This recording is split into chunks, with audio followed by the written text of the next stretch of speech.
सबसे पहले जो पॉइंट लेंगे वो है कर्मों की। अब आप देखो कि 4 शब्द आते हैं, कर्म, संस्कार, संस्कृति और संसार। अब मनुष्य क्या है, क्योंकि वो समझता नहीं है तो वो सोचता कि संसार बदल जाए पहले, है ना। तो क्या सोचते कि फैमिली प्लानिंग से जो पॉपुलेशन है वो कम हो जाए। लेकिन बाबा हमें कहते हैं कि संसार बदलने के लिए तो पहले ये 3 स्टेप्स हैं। कर्म ना बदले, संस्कार ना बदले, संस्कृति ना बदले तो संसार कैसे बदलेगा। संसार वो ही रहेगा। और इसीलिए इतने सारे जो एफर्ट्स होते हैं फैमिली प्लानिंग के लिए वो सब फेल होते हैं। पॉपुलेशन घटाने के लिए इतने एफर्ट्स करते हैं लेकिन वो पॉपुलेशन जो है वो घटते नहीं है ना। फैमिली प्लानिंग का पर्पस पॉपुलेशन कंट्रोल है तो, है ना, या कुछ और है? पॉपुलेशन कंट्रोल है। तो उस पॉपुलेशन कंट्रोल के लिए इतने योजनाएं बनाते हैं लेकिन उसका रिजल्ट नहीं आता क्योंकि जो विधि है उसको ठीक नहीं अपनाते। अब इसमें मैं आपको कुछ क्योंकि हम हेल्थ मिनिस्ट्री में कुछ समय रहे तो वो भी अनुभव सुनाती हूँ। पहले भी कुछ क्लासेस में बताया है कि एक हेल्थ मिनिस्टर आए थे, अपॉइंट हुआ। तो अपॉइंटमेंट होने से उन्होंने कहा कि हम ये जो इतनी बर्थ कंट्रोल के मेथड्स अपनाते हैं और इतनी योजनाएं बनाते हैं, उससे अच्छा हम ऐसे करें कि हम फिडेलिटी को प्रमोट करें। फिडेलिटी माना कम से कम आप वैवाहिक संबंध में एक का बनकर रहें। इस बात की हम सबको थोड़ी प्रेरणा दें। तो उस पर उनको बहुत आलोचना सहनी पड़ी और अल्टीमेटली उनका ट्रांसफ़र भी हो गया वहाँ से, है ना। तो ये भी क्योंकि ये जो सारी मनुष्य जो आसुरी मत है, आसुरी मत क्या सोचती है कि विकारों को छोड़ने की बात कहीं नहीं होनी चाहिए। हम विकारों को ना छोड़ें, मनुष्य को विकारों की फुल फ्रीडम हो और उस विकारों की फुल फ्रीडम के साथ हम जो चाहते हैं वो हम करें। लेकिन बाबा हमें समझाते हैं कि कर्म की गति ऐसी है कि अगर विकर्म हो रहे हैं, विकारी कर्म हो रहे हैं, तो सृष्टि में दुख होगा, दुख धाम बना रहेगा। इसीलिए जब तक बाबा नहीं आते और हमें पतित कर्मों से नहीं छुड़ाते, पहले तो कर्मों की समझ देते हैं। क्योंकि बाबा जैसे हमें कहते कि तुम तो काम को मित्र समझकर चलते थे, है ना। कहते हैं ना, आस्तीन का सांप ना रहता कॉलर में है और डसता है लेकिन वो जो काम विकार है, या 5 विकार की ही बात है लेकिन मुख्य काम विकार की, क्योंकि काम विकार मूल है, कामेशु क्रोधेशु कहा जाता है। तो बाबा हमें कहते हैं कि तुम्हें तो पहले विकारों और गुणों की समझ ही नहीं थी। आज आप देखो, क्योंकि हमारी समझ इतनी सीमित है और कर्म हर एक के विकारी हैं, तो संस्कृति कैसी है, द होल कल्चर इज़ कि आप विकारों को कितना सेलिब्रेट करते हैं, है ना। आज भी बाबा ने कहा कि शादी करते हैं तो इतनी खुशी मनाते हैं, इतना पैसा खर्च करते हैं, इतना बड़ा आयोजन प्रयोजन करते हैं, और वास्तव में सेलिब्रेशन हो किस चीज़ का रहा है? विकारी बनने का पावन से पतित बनने का इतना बड़ा सेलिब्रेशन हो रहा है। तो अगर आप मूल बात देखें जिसको संस्कृति नहीं पता, जिसको नहीं पता कि ये कल्चर क्या चल रहा है, तो सिंपल सा प्रश्न है, ये लाइटें, ये बाजे गाजे, ये सारा खर्चा किस लिए हो रहा है कि एक व्यक्ति विकार में जाएगा है ना। तो ये कितनी बड़ी एक आप देखो कलयुग की बात है। तो मनुष्य आत्मा जब अज्ञानी होती है और कर्म पतीत होते हैं, संस्कार पतीत होते हैं, तो कल्चर ऐसा होता है कि हम विकारों को सेलिब्रेट करते हैं। और कोई अगर पवित्र रहना चाहे, है ना, या आप देखो कि कोई मानो किसी के युगल ने शरीर छोड़ दिया, है ना, तो उसमें भी अफसोस क्या मनाते हैं कि अब इनको इनकी विकारों की सप्लाई बंद हो जाएगी, उसका भी अफसोस एक बहुत गहरे तरीके से मनाते हैं। तो ये सारी बातें जो हैं ये किस कारण से, क्योंकि मनुष्य को पहले तो गुण अवगुण का अंतर ही नहीं मालूम, विकारों की और गुणों की समझ ही नहीं है। तो जब तक वहाँ से शुरू नहीं होगा, फिर आज बाबा ने कहा ना, देखो विकारों के लिए कितना हंगामा होता है। अभी मुझे पीछे कोई बता रहे थे कि वो लोग कोई फैमिली ट्रिप प्लान कर रहे थे, तो फैमिली ट्रिप पर कहीं गए, तो जब वहाँ गए तो बेटे ने कहा कि मैं बाद में आ जाऊँगा, मैं कल ज्वाइन करूँगा तुम लोगों को। तो वो सारे चले गए, बेटा अगले दिन आया, तो बेटा एक कन्या को साथ में लेकर आया, है ना। तो जब वो साथ में लेकर आया तो माता पिता ने कहा कि ये कौन है और इसको आप साथ में क्यों लाए हो। तो बोला ये मेरी फ्रेंड है, ये भी फैमिली ट्रिप में हमारे साथ इस समय रहेगी। तो जब ऑब्जेक्शन किया तो वहाँ पर बेटा इतना वायलेंट हो गया कि वहाँ पर चीज़ें भी तोड़ी, बहुत गुस्सा भी किया, बदतमीज़ी भी की और फिर लेकर उसको चला भी गया। तो वो मुझे कहते कि अब दीदी हम इसमें क्या करते। तो मैंने कहा आप क्या करते, जो करना था उसने करना था, उसने किया, आप साक्षी होकर देखेंगे और क्या करेंगे।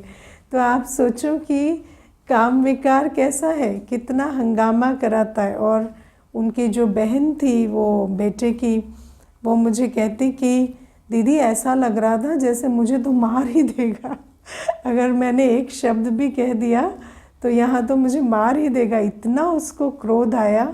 और वो कहते कि तुमने इंसल्ट कर दी, तुमने ऐसा कर दिया। तो हमने कहा ना आपने कोई सूचना दी ना कुछ, तो ये तो ठीक विधि नहीं है ना। फिर आप जिस विधि से उसके साथ यहाँ रहना चाहते हैं वो ठीक नहीं है, तो ऑब्जेक्शन करने पे इतना हंगामा उसने किया। तो अब आप विचार करो कि आज मनुष्य का क्या हाल हो गया है ना। कम से कम देखो, पहले तो विकारी चलन तो चलो द्वापर युग से शुरू हो जाती है, लेकिन विकारों की इंटेंसिटी इतनी नहीं होती। तो जैसे जैसे विकार सिर चढ़ते हैं तो मर्यादा भी और कुछ नहीं रहती ना। जैसे पहले तो विकार होते हैं पर कहने को थोड़ी मर्यादा भी होती है। वैसे तो मर्यादा कुछ नहीं है, जहाँ विकार है वहाँ क्या मर्यादा है, लेकिन फिर भी ये कहेंगे कि हाँ कम से कम थोड़ा सा लोकलाज रखते हैं। फिर अब तो ऐसा समय आ गया जब विकार इतना सर पे चढ़ जाता है कि लोकलाज भी ख़त्म हो जाती। लोकलाज क्या, परिवार के सामने भी कोई लाज नहीं रहती। तो बाबा हमें ये सारी बातें अच्छे से समझाते हैं कि जब तक मनुष्य आत्मा गुण अवगुण का अंतर नहीं समझेगी, कर्म के लिए क्या चाहिए, कर्म के लिए चाहिए ज्ञान, है ना। जब तक ज्ञान नहीं है, योग नहीं है, तो कर्म परिवर्तन नहीं हो सकता। कितना भी हम सोचें कि अच्छा इसको बता दिया ये करना है ये नहीं करना है, लेकिन योग नहीं है या धारणाएं नहीं हैं तो वो कर्म परिवर्तन नहीं हो सकता। तो इसीलिए बाबा आते हैं और बाबा हमें ये समझाते हैं काम महाशत्रु है। लेकिन मैं समझती हूँ कि सिर्फ समझ की बात नहीं है, बाबा हमें जो योग की विधि सिखाते हैं या स्मृति का बल देते हैं कि बच्चे तुम तो 2 युगों तक संपूर्ण निर्विकारी थे, है ना। आज बाबा ने कितना अच्छा एग्जाम्पल दिया कि कहते हैं कि स्त्री को देखने से दृष्टि खराब होती है, तो कहते वहाँ तो खराब नहीं होती सतयुग में, है ना। सतयुग में तो दृष्टि खराब नहीं होती, क्योंकि सतयुग में स्मृति ये नहीं है कि ये स्त्री है ये पुरुष है। स्मृति वो जो संस्कार है वो इस समय हम धारण करते हैं कि चोला स्त्री का है, चोला पुरुष का है, लेकिन आत्मा भाई भाई है। तो जब वो संस्कार हम यहाँ से बना कर जाते हैं तो वहाँ भले ही स्त्री चोला देखे पुरुष चोला देखे, लेकिन उसमें जो भावना है वो विकारों की उत्पन्न नहीं होती। तो इन बातों को बाबा हमें समझाते हैं कि तुम्हें बहुत पुरुषार्थ करना है, अभ्यास करना है भाई भाई की दृष्टि का। देह देखते भी आत्मा को देखो, लेकिन वो होगा कब? जब अपने आप को आत्मा देखते होंगे। सिंपल सा नियम है, we perceive as we are. जैसे हम हैं वैसे ही हमारी दृष्टि होती है। अगर मैं अपनी देह को देखती हूँ तो मैं दूसरे की भी देह को देखूँगी, ये नियम है। तो बाबा हमें इसीलिए कहते हैं कि जब हम अभ्यास करते हैं तो अभ्यास इस चीज़ का पहले नहीं करना है कि दूसरे की देह में आत्मा है, लेकिन पहला अभ्यास ये है कि मैं आत्मा हूँ और ये शरीर जो है ये सिर्फ चोला है। अपने को आत्मिक स्वरूप में देखना, बाबा की याद में स्थित करना। और आत्मा का कोई जेंडर नहीं है, आत्मा की कोई एज नहीं है, आत्मा का कोई कास्ट धर्म, शरीर के कास्ट या धर्म से आत्मा का कोई लेना देना नहीं है। तो अपने आप को एक जेंडरलेस, कास्टलेस है ना, या एजलेस सोल की तरह देखना। और जितना जितना हम स्वयं को वैसे देखते जाएंगे तो फिर हम अन्यों को भी उस दृष्टि से देख सकेंगे। अभी देखो इसमें एक छोटी सी बात बताती हूँ। एक कन्या है, तो उसने अभी नया ऑफिस ज्वाइन किया। तो अब कुछ दिनों के बाद कहती कि मुझे तो उस ऑफिस में काम नहीं करना है और कोई ऐसा है जो मेरा ट्रांसफ़र करा सके। तो मैंने कहा कि क्यों, क्या बात हो गई, वहाँ क्या दिक्कत आ रही है आपको? तो कहती कि वहाँ सारे मेल स्टाफ हैं, सिर्फ मैं एक लेडी हूँ, है ना। तो मैंने कहा तो उसमें क्या है? तो कहते नहीं नहीं सब मेल है ना, मुझे बहुत अनकंफर्टेबल लगता है। तो मैंने उसको कहा कि आप क्या अपने फीमेल होने के कारण हायर हुए हो? आपकी जो एंट्री लेवल क्वालिफ़िकेशन है वो फीमेल या मेल है क्या?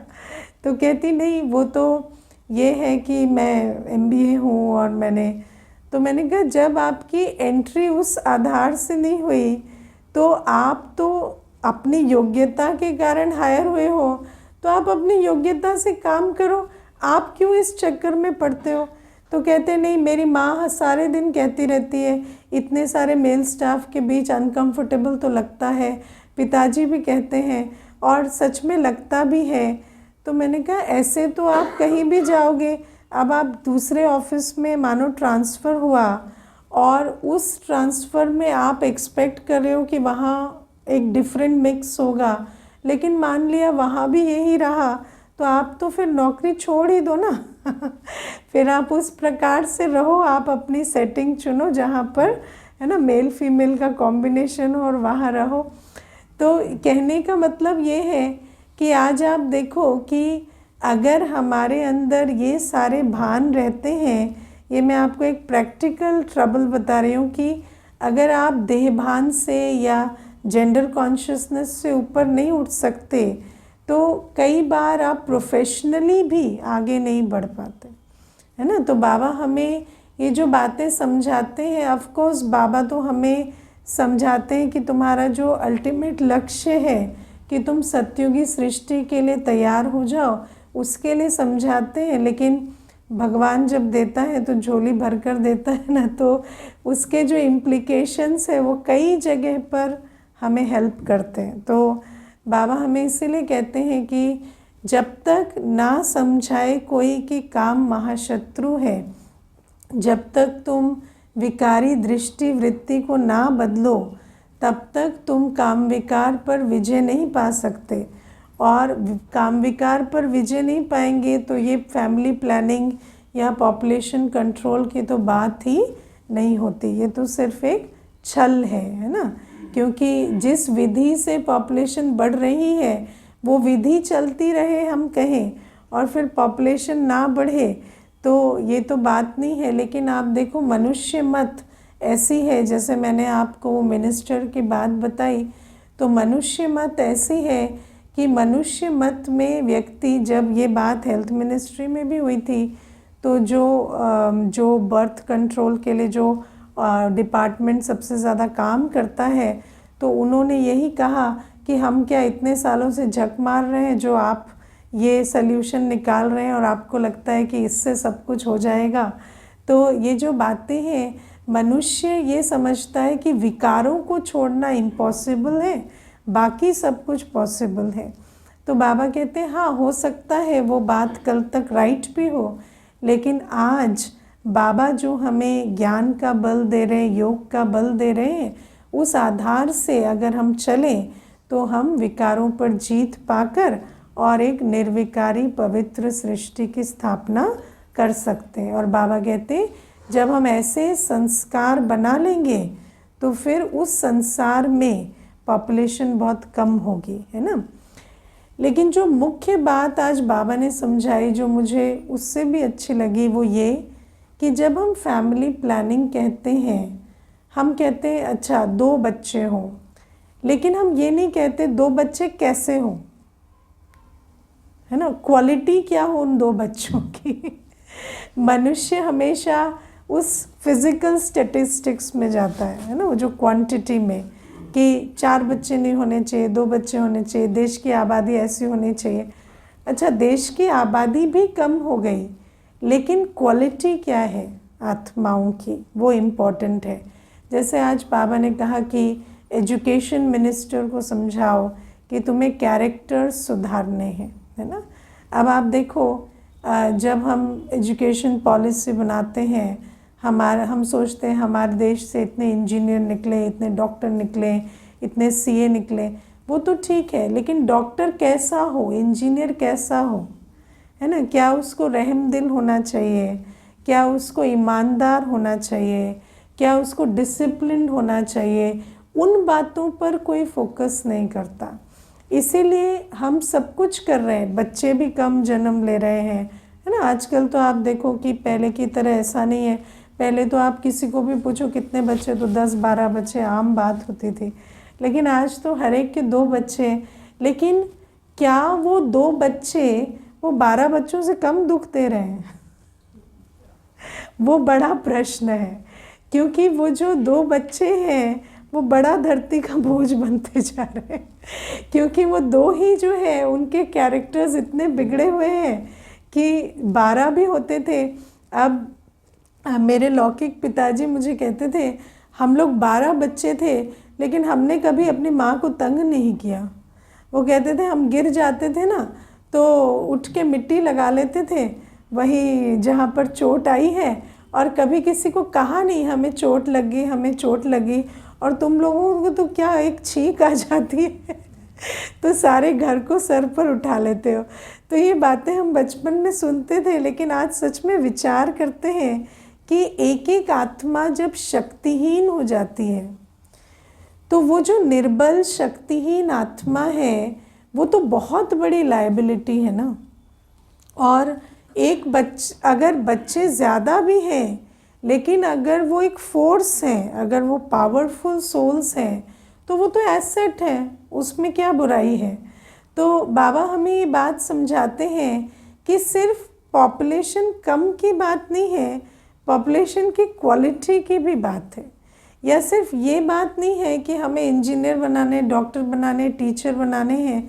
लेकिन आज आप सोचो, अगर आप स्टूडेंट्स से बात करेंगे, क्योंकि हम बहुत स्टूडेंट्स से क्लोजली बात करते हैं, तो हमने देखा है कि स्टूडेंट्स ऐसा कहते हैं कि हमें टीचर से ट्रॉमा रहा, है ना। क्लास में कंपैरिजन होता था, क्लास में कोई इस तरह की बातें टीचर्स कह देते थे। तो आप सोचो कि एक टीचर तो बना, लेकिन अगर उसके अंदर अपनी धारणाएं नहीं हैं, समझ नहीं है, तो वो तो 50 बच्चों की एक क्लास में ट्रॉमा ज़्यादा क्रिएट कर रहा है।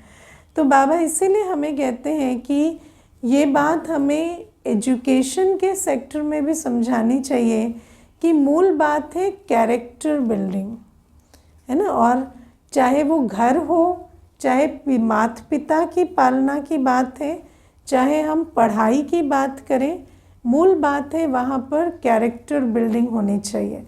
और इसीलिए बाबा हमें कहते हैं कि जब हर आत्मा स्ट्रॉन्ग कैरेक्टर की होती है, तो वही जो पॉपुलेशन है, थोड़ी सी है सतयुग में, लेकिन कैसा, एक धर्म, एक भाषा, एक राज्य, एक कुल, एक मत की सृष्टि है ना। One centralised form of government, जहाँ पर सब कुछ है, हर आत्मा में हर प्रकार की ताकत है।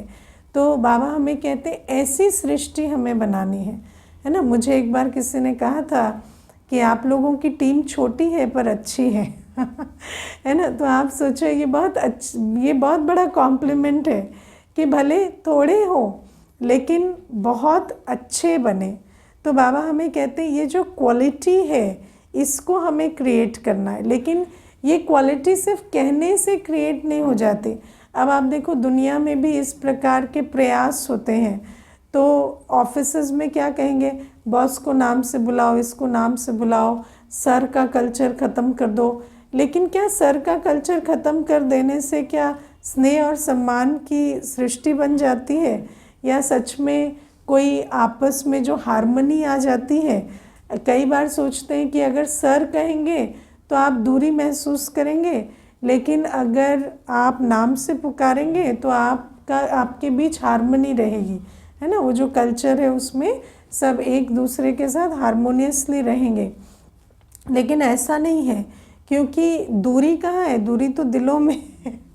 और जब तक अंदर से स्नेह और सम्मान की जो फुहारें नहीं आएंगी, तो बाहर से आप कितना भी जो प्रैक्टिसेस हैं उनको चेंज करो, उससे कोई रिजल्ट नहीं आता। और फिर कैरेक्टर बदलना कोई मासी का घर तो है नहीं, है ना।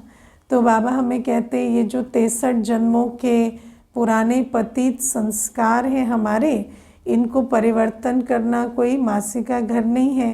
तो जब तक बाबा ना आए तब तक कैरेक्टर सुधारने की बात नहीं आती, क्योंकि जो आत्मा की स्मृति में ये है कि मैं तो पहले बंदर थी, अभी कम से कम इंसान बन गई हो, है ना, 4 पैर छोड़ के 2 पैर से चलना शुरू कर दिए, यही बहुत बड़ी उपलब्धि है।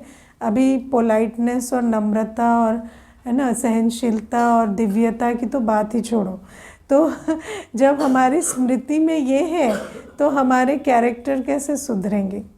तो बाबा हमें समझाते हैं, देखो आजकल तो मनुष्य बहुत अच्छा अपने को भक्त भी समझता है, तो कहता क्या है कि हम तो धूल का कण है ना, या हमारे अंदर इतनी ह्यूमिलिटी होनी चाहिए कि हम अपने आप को कुछ ना समझें। लेकिन बाबा कहते हैं अगर कुछ नहीं समझेंगे खुद को तो कुछ करेंगे कैसे तो जब तक हमें ज्ञान नहीं मिलता, जब तक हम बाबा की याद से दिव्य गुण संपन्न, शक्ति संपन्न नहीं बनते, तब तक कैरेक्टर सुधरने का तो सवाल ही नहीं। तो बाबा कहते हैं कैरेक्टर्स भी मैं सुधारता हूँ। और चाहे बाबा आज हमें कहते हैं कि छोटी सी सृष्टि होगी, सत्युगी सृष्टि, लेकिन एक एक आत्मा कैसे होगी, सर्वगुण संपन्न, 16 कला संपूर्ण, संपूर्ण निर्विकारी, मर्यादा पुरुषोत्तम, अहिंसा परमो धर्म। और इसीलिए वहाँ एक धर्म, एक भाषा, एक राज्य, एक कुल, एक मत होगा, एकता होगी, है ना। और उसके लिए हमें चाहिए श्रीमत। जब तक श्रीमत नहीं मिलती, जब तक हम उस श्रीमत पर चलकर अपने कर्मों संस्कारों को नहीं सुधारते, तब तक हम उस एक मत की सृष्टि में नहीं जा सकते। तो ये सारी बातें बाबा हमें समझाते हैं। और फिर प्यारे बाबा आज हमें कहते हैं कि तुम्हें तुम्हारी जो सरलता है है ना, और स्वच्छता है, उस पर बाबा कुर्बान जाते। भोलेनाथ को कौन बच्चे अपने मोह में बांधते हैं? जो सरल चित्त हैं और जिनके मन और कर्म में स्वच्छता है, मन और कर्म साफ और स्वच्छ है। अब सरलता क्या होती है ना, तो कई बार सरलता को और मूर्खता को हम सेम समझते हैं, है ना। ये तो बहुत भोला है, ये तो बहुत सरल है, लेकिन सरलता कोई मूर्खता नहीं है कि इनको कुछ समझ में नहीं आता। और मेरा जो अनुभव है, जितना बदमाश डैमेज करते हैं उतना मूर्ख भी उतना ही डैमेज करते हैं, है ना। अगर आपको कुछ भी नहीं आता तो भी आप नुकसान बहुत करते, भले ही देखने में ऐसा लगता है कि अनजाने में किया, लेकिन अनजाने होते भी डैमेज जो है या जो नुकसान है वो आत्मा अपना भी और परिस्थिति प्रमाण भी बहुत करती है। क्योंकि अगर सोच समझ कर कर्म नहीं करते तो उस कर्म का फल कोई ठीक नहीं आता। तो जैसे दिव्य गुण जो है, दिव्य गुणों का आधार क्या होता है? ज्ञान और योग। तो बाबा कहते हैं जैसे हर दिव्य गुण का आधार ज्ञान और योग होता है, ऐसे ही सरलता भी एक दिव्य गुण है। और सरलता कुछ ना जानने से नहीं आती, सरलता एक बहुत नॉलेजफुल पावरफुल स्थिति है। सरलता एक बहुत नॉलेजफुल पावरफुल स्थिति है। और जब आप ज्ञान बल से, योग बल से आप अपने व्यर्थ संकल्पों को फुल स्टॉप लगा पाते हैं, और जब आप किसी भी परिस्थिति में एक ज्ञान युक्त शक्तिशाली संकल्प रख पाते हैं जिससे सल्यूशन निकलता है ना। जैसे आप देखो कि मान लीजिए कोई आत्मा है जिसके साथ आप चलते हैं और उनका व्यवहार आपके साथ मेल नहीं खाता है ना, या उनकी जो नेचर है वो आपके साथ मेल नहीं खाती। अब आप एनालाइज करने बैठे कि ये आत्मा का संस्कार ऐसा क्यों है, ऐसा कैसे है ना, या ये ए टाइप पर्सनालिटी है या बी टाइप है, या इनको डिप्रेशन है या इनको एंग्जाइटी है। तो आप अगर उस प्रकार से चलेंगे तो आपके अंदर और भी कॉम्प्लिकेटेड थॉट्स आएंगे, है ना। और आप अपने भले ही आपको लगेगा कि आप उन व्यर्थ संकल्पों से छूट गए, लेकिन दूसरे व्यर्थ संकल्प जहाँ पर आपकी ईगो ट्रिगर हो रही है या आप जजमेंटल हो रहे हैं, वो वाले व्यर्थ संकल्प चलने लगते हैं, है ना। तो कई बार हम जब दुनिया की रीति से सोचते हैं तो हमारे अंदर सरलता की जगह और भी कॉम्प्लिकेशंस आने लगते हैं। लेकिन बाबा हमें जब ज्ञान और योग बल देते हैं तो बाबा हमें एक छोटी सी बात समझाते हैं कि उसका संस्कार अलग है, तुम्हारा संस्कार अलग है। तुम्हें उसके संस्कार को समझने की ज़रूरत नहीं है कि वो क्यों कर रहे हैं जो कर रहे हैं। वो उसका संस्कार है, वो जो चाहे करे। और सबसे बड़ी बात क्या है कि आपका कर्म आपका भाग्य बनाएगा, तो आप उनकी बात को इतना ना विचार करें, है ना। क्योंकि कोई भी आत्मा वो आपके साथ भले पार्ट बजा रही है, लेकिन उसका कर्म और भाग्य अपना है, आपका कर्म और भाग्य अपना है। आप अपने वाले पे फोकस करें, तो इसको कहते हैं सरलता। लेकिन अगर आप एनालाइज करने जाएंगे, जैसे मुझे एक बार किसी ने कहा कि किसी ने कोई ऐसा कर्म किया, किसी ने आपके प्रति कुछ उल्टा सीधा बोला या कोई ऐसी बात की, तो आपके अंदर ये आता है कि वो भी तो भोले हैं, वो भी तो अच्छे हैं, उनको समझ नहीं है, इसी कारण से वो कर रहे हैं। तो मैंने कहा तो अगर मैं ऐसा सोचूंगी तो कल मैं ये भी सोच सकती हूँ कि उनको सब कुछ समझ है लेकिन फिर भी वो कर रहे हैं, तो मैं उनको ब्लेम भी कर सकती हूँ। तो मैं ये सब नहीं सोचती, मैं ये सोचती हूँ कि उनका संस्कार, उनका कर्म उनको मुबारक हो। और बाबा कहता है कि तुम अपने कर्म और संस्कार से भाग्य बनाते हो, तो मुझे वो क्या कर रहे हैं उससे कोई लेना देना नहीं है, और मैं उसको एनालाइज नहीं करती, है ना। इसको कहते हैं सरलता, जहाँ पर आप किसी सिचुएशन, किसी के बिहेवियर या किसी की भी चीज़ को एनालाइज नहीं करते। आप बस एक प्रश्न का उत्तर अपने आप को देते, मुझे क्या करना है, मुझे क्या बनना है। मुझे, चाहे सिचुएशन कोई भी हो, आत्मा आपके सामने कोई भी हो, मुझे क्या करना है और मुझे क्या बनना है, क्योंकि मेरा कर्म मेरा भाग्य बनाएगा।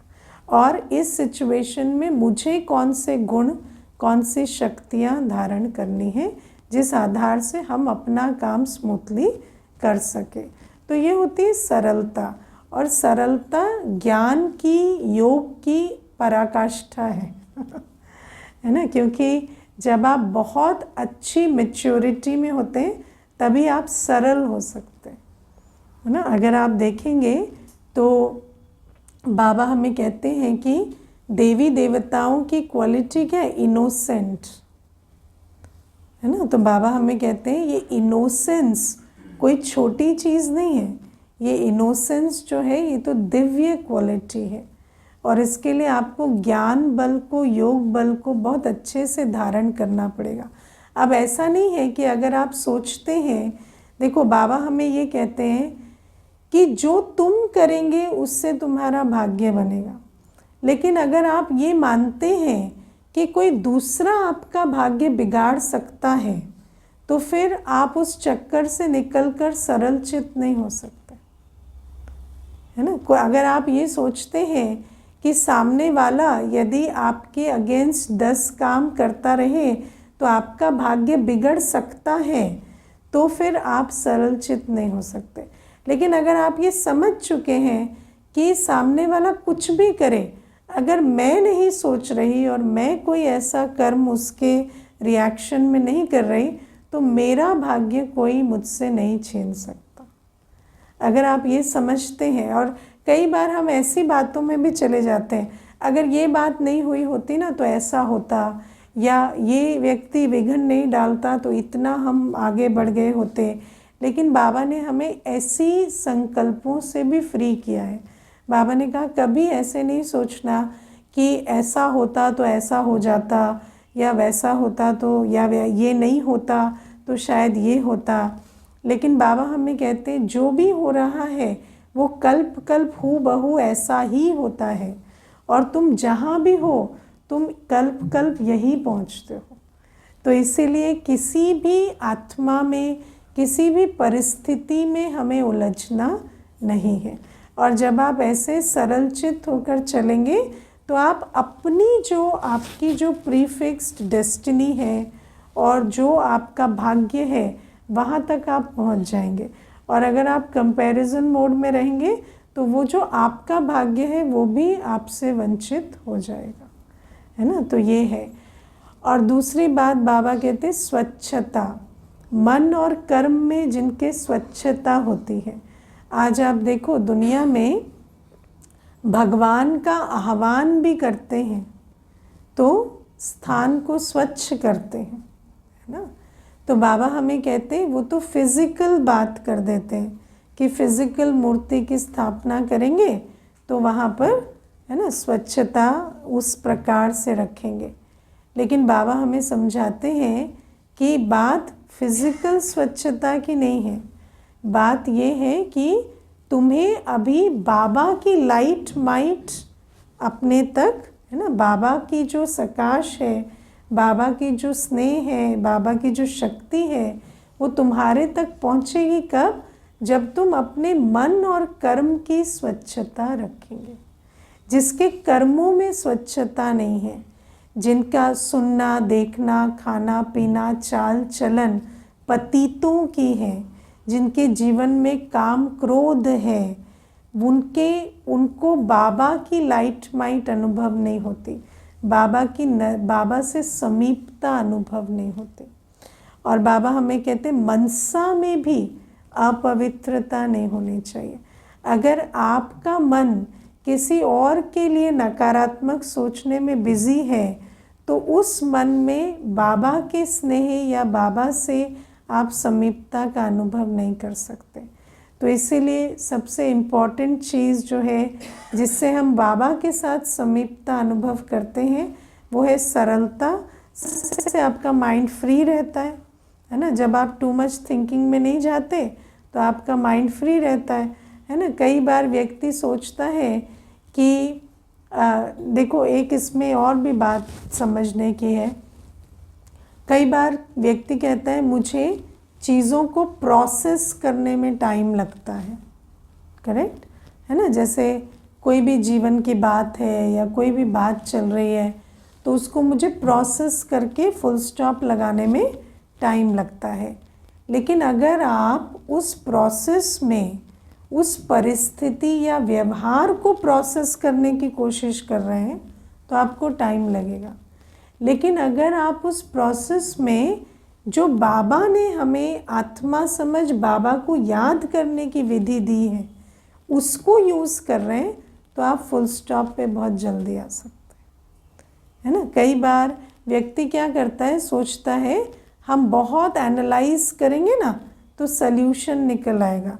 लेकिन आजकल कहते हैं एनालिसिस पैरालिसिस, है ना, कि आप जितना एनालाइज करेंगे आप शक्तिहीन होते जाएंगे, क्योंकि जिन बातों का कोई सल्यूशन नहीं है उसको आप जितना प्रोसेस करेंगे उतना वो और कॉम्प्लिकेट होती है।